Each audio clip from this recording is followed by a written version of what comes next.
ইনি এখন শুট করবেন, ঠিক আছে? সেই শুটের রেজাল্টটা এখন আউট হবে না, পরে তোমরা দেখতে পাবে।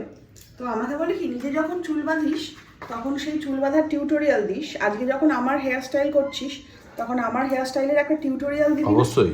আমি যে তোর মতন এরকম লাফাঙ্গা বা চুল কার আছে যে আমি টিউটোরিয়াল। আর এই হেয়ার স্টাইলটা ইয়ার্কি মানিস না, বলে দিলাম। এই হেয়ার স্টাইলটা আমাকে স্বপ্নে বাবা দিয়েছে, বলেছে যে এই হেয়ার স্টাইলটা করে শ্যুটটা কর। আর তোমরা যদি পেতে চাও আমার হেয়ার, হ্যাঁ এই হেয়ার স্টাইল যদি দেখতে চাও, অনেক খরচা আছে, সেই খরচাগুলো আর বলছি না, প্রচুর খরচা। হ্যাঁ, কারণ ক্যামেরাম্যান লাগবে, তারপরে ভালো ক্যামেরা লাগবে, এইসব আইফোন লাগবে না। এখানে একটা চটি, এদিকে একটা চটি, মানে বিনুনি, আবার লোকে বলো তুমি এত হিন্দি কথা কেন বলো। আর এই যে এখানে ক্লিপ লাগানো রয়েছে, আর এখানে হচ্ছে ঝুটি বাঁধা হচ্ছে।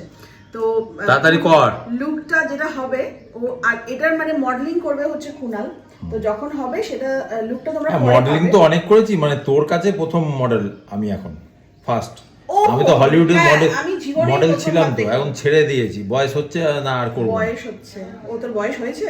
না না, ওই বয়স নয়, কিসের বয়স বলতো, পরে বলবো তোকে, আমি আলাদা করে বলবো, ওই জন্য ছেড়ে দিয়েছি।